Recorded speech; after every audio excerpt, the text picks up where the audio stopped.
అధర్మం చేసిన వారిని శిక్షించకపోయినా పర్వాలేదు, మంచి చేసిన వారిని వేణోళ్ళ పొగడాలి.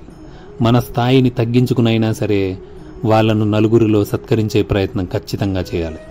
ఈ రోజుల్లో సహాయం చేసిన వాడికి థ్యాంక్స్ చెప్పడానికి కొందరిలో అహం అడ్డొస్తోంది. ఇక మెచ్చుకోమంటే ఎలా మెచ్చుకుంటారు? ఎక్కడైతే మంచికి గుర్తింపు లేదో అక్కడ చెడు రాజ్యమేలుతుంది. అన్యాయం, హింస, అధర్మం, దోపిడీ, అమానవీయత, స్త్రీలపై అఘాయిత్యాలు అన్నీ వెరసి దేశనాశనానికి కారణమవుతుంది.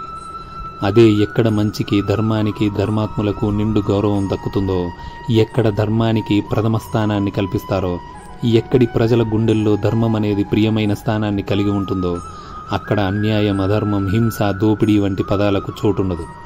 ఆ దేశం ఎప్పుడూ మంచి మనుషులతోటి, మంచి మనసులతోటి, ఇంకా సర్వసంపదలతోటి తులతూగుతూ ఉంటుంది. అందుకే ధర్మానికి, సకల సుగుణాలకు నిలయమైన శ్రీరాముణ్ణి భారతదేశ ప్రజలమంతా వేణోళ్లతో కీర్తిద్దాం.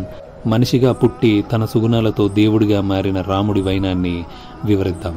కులమతాలకు అతీతంగా సమాజ సేవే పరమార్థంగా జీవించిన ఎందరో మహానుభావులను కలిపి రాముడితో సహా మన గుండెల్లో చిరస్థాయిగా నిలుపుకుందాం. జై శ్రీరామ్.